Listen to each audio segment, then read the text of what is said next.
Now, this is interesting to me. This Kai Cenat clip is the most interesting clip for me. Number one, it's interesting because he's wearing a Hedi Slimane designed SLP jacket, right? Saint Laurent Paris jacket. If you know, you know, right? Hedi Slimane at Saint Laurent Paris, like, or Saint Laurent, just in general. Not at that point, it wasn't called SLP. It was called, he renamed it to SL. Hedi Slimane at SL, an incredible era. He kind of pissed off a lot of people and behind the scenes and shit with how he did this stuff. I think that was the first time he actually made not first time, but one of the times where he made them move the head office to LA or wherever he was living. Was it LA? I think it was LA, all right? So all that kind of madness. He didn't allow, what didn't he allow? He didn't allow the pictures of I take that back. I think that was Chanel. Chanel, he didn't allow the pictures on Vogue.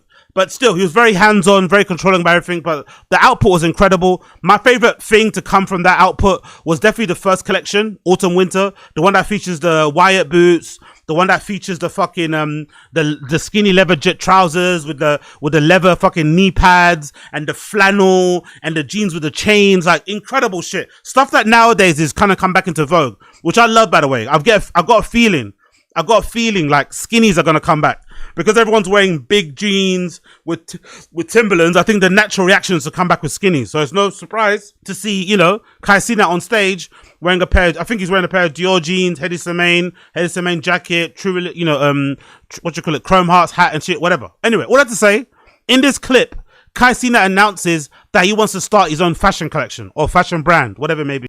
That you guys want, don't limit yourself to one category. Don't be boxed in to any category. I don't usually do this, but I feel like at this event right now is the right time to say the things on my mind.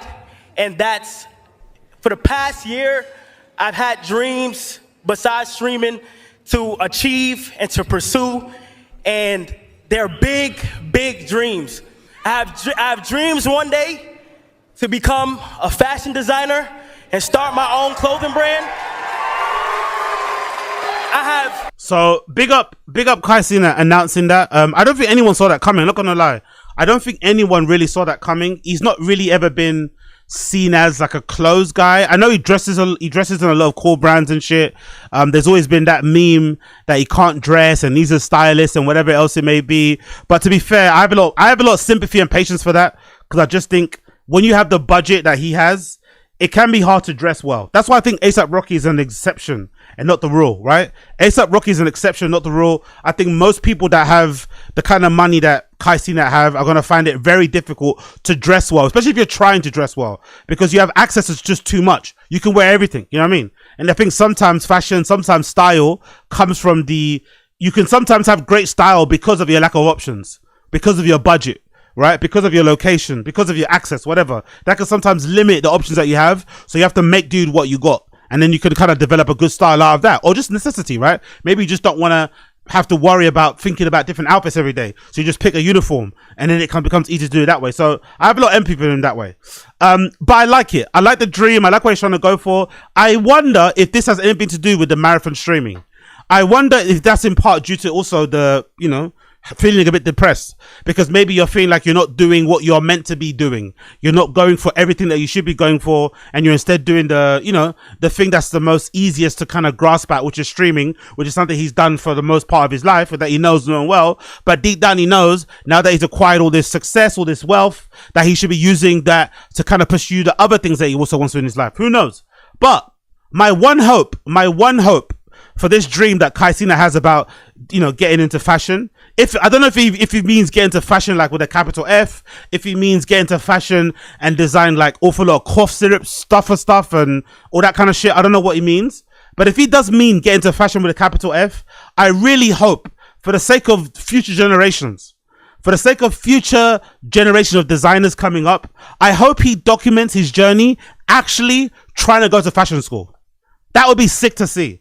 If he actually document his journey trying to go to fashion school, or at the bare minimum, maybe enrolled in some sort of pattern making class, or maybe intern somewhere. That'd be great to see designers come through that way, so that we have everything. So because some people lose sight of, like, you know, as great as streetwear is, I think people lose sight of the necessity sometimes, if you do want to get into fashion, for like formal education, for actual training and education in doing certain things like pattern cutting, to kind of elevate what you already have, right? To kind of elevate what you already have. I think it's really important. Yes, we can all look at some of the other icons like Virgil and stuff who made it without a formal fucking education in fashion, but people also forget he's got a master's in architecture. That also kind of counts a little bit, because he understands the actual, you know, textbook definition of how to get to a certain design decision, how to answer briefs, how to explore ideas, how to craft, how to work underneath a theme or whatever else it may be. And those things are really important as well going forward. So I hope, for the sake of future generations, for the sake of himself, that he goes down the route of like trying to get some sort of formal training, whether it be in pattern cutting, pattern making, whether he goes to an actual fashion school and decides to fucking study fashion, to study menswear, wherever it may be, or if he decides to go and intern and use his resources and connection to go and intern for a brand and document that whole process, because that would be incredible. Because then by the time his brand comes out, it'll be super elevated from the stuff that's out there, instead of just like pursuing what everyone else does, making t-shirts and jumpers and all that shit and just putting out more shit. Because I don't think we need more shit out there. Really and truly, we don't need more brands, right? We don't need more brands, like we don't need more DJs. We don't need more DJs, like we don't need more stand-up comedians, like we don't need more fucking smash burger joints, right? We don't need them. We're all set. We're all done with those things. But if you're going to explore it, if you're going to get into it properly. Get into it fucking properly. And I hope he does do that, because that'll be sick to see. That'll be sick to see him get into it really properly, commit to it, actually try and take a course in pattern making, actually maybe get an internship somewhere, actually maybe go and study in the uni somewhere, fashion, or maybe do all three, who fucking knows, and then come out with a brand and really surprise and shock people by the brand you come up with, you know? Because at the moment, if I was being harsh, and just looked at him as a person, he doesn't really scream designer to me.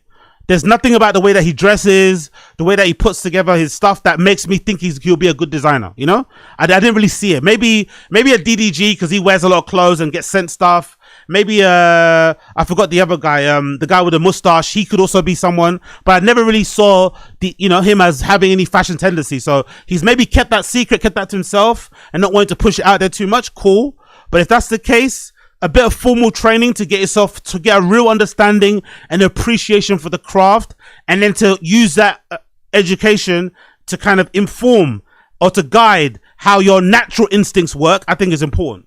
Yes, sometimes going into it blind and having no training can also help, but I think now, with the level of competition that exists out there, I think a really good way to differentiate yourself and to really stand out, especially with Cenat, he's got the resources, he's got the money, he's got whatever, to take time away from streaming and just focus on getting his education and getting sorted that way. And then when you step out, you're going to step out hard, you know what I mean? You're going to step out with a full collection, no fucking playing around. So I really do hope he goes down that direction. Whether or not he does it, who knows?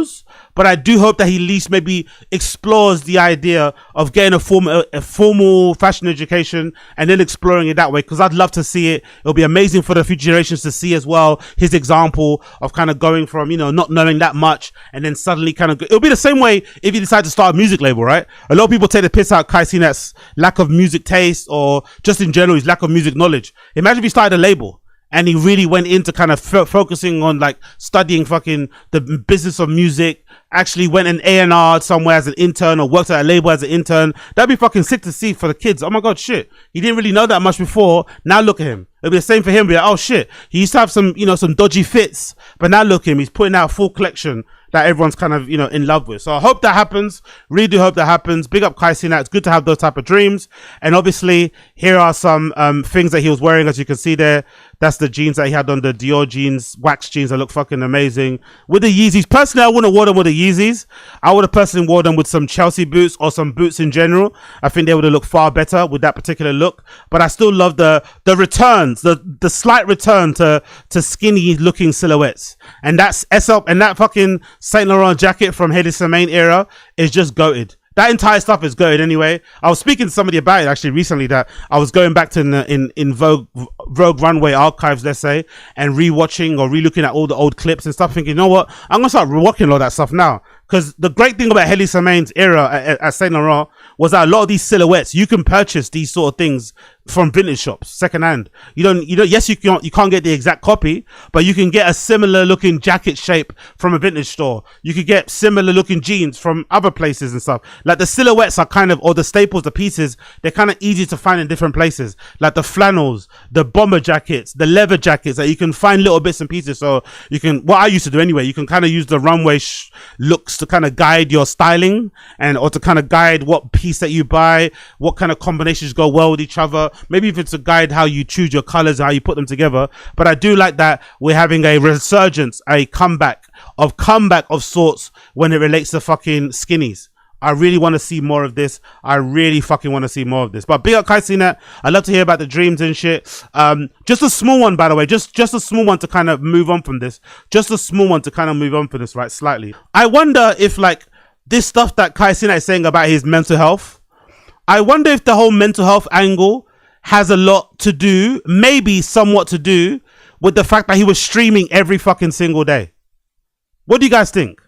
I wonder if streaming every day at that sort of level is not actually healthy for you. The fans love it, right? I'm doing it currently at the moment. I'm currently doing it on my channel, Random Show.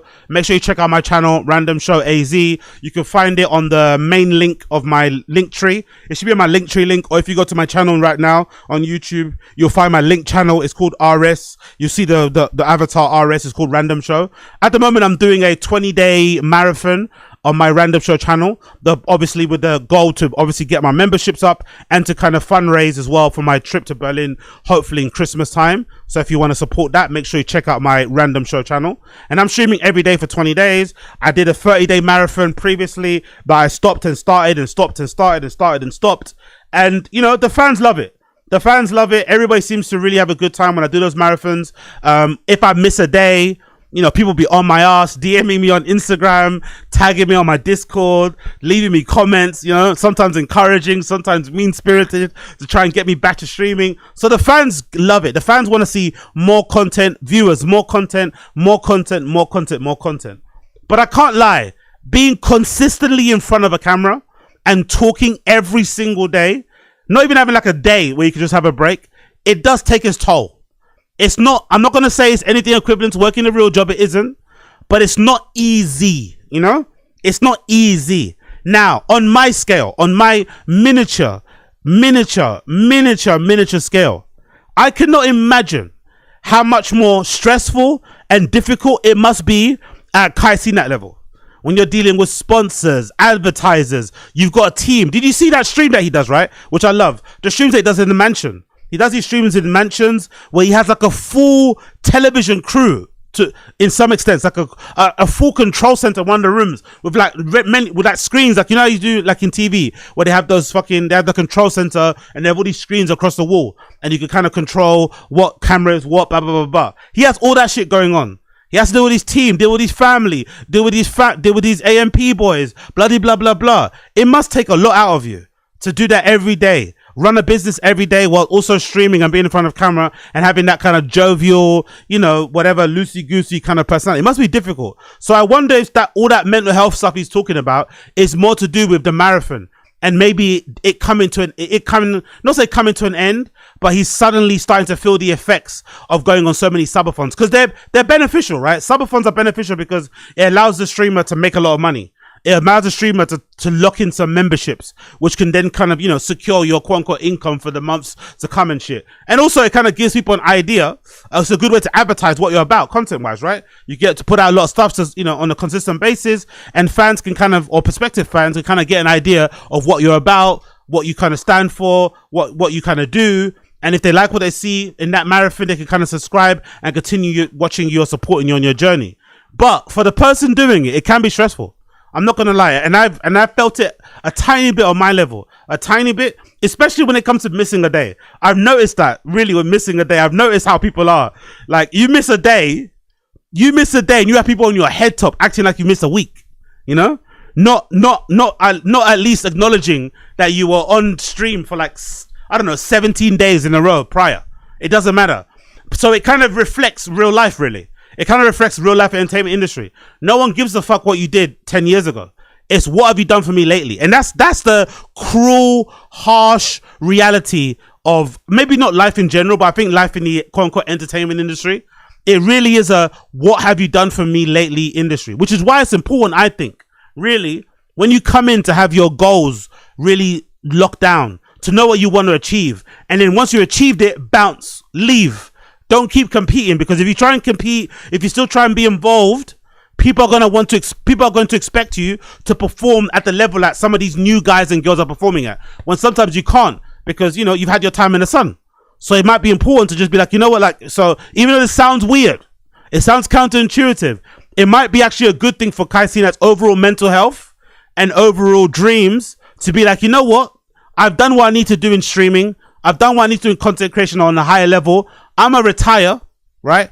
I'm a semi-retire, like give myself a long sabbatical and go and explore other things. That might be a good thing, because if you try and get back into it now, his fans will demand a subathon again.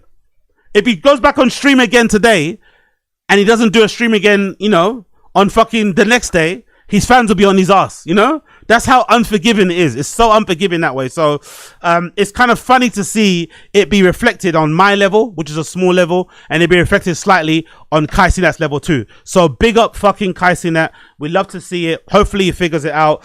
This angle, actually, I really love. I'm not going to lie. It's interesting, when it comes to clothes. The angle here where he's standing up, I think the outfit looks kind of shit. I'm not going to lie.